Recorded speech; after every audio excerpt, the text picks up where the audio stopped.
నేటి ధ్యాన నిమిత్తమై ఏర్పాటు చేసిన బైబిల్ పట్టణము యోహాను సువార్త 20వ అధ్యాయము 24 నుంచి 29వ వచనం వరకు.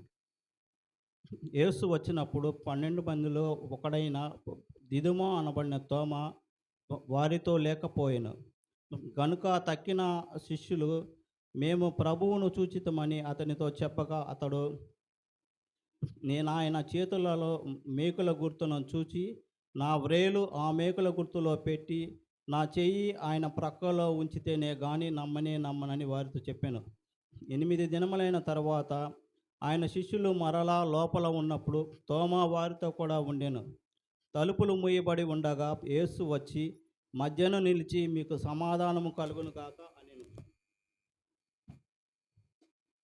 తరువాత తోమా చూచి నీ వ్రేలు ఇటు చాచి నా చేతులు చూడుము, నీ చెయ్యి చాచి నా ప్రక్కలో ఉంచి అవిశ్వాసివి కాక విశ్వాసివై ఉండుమనెను.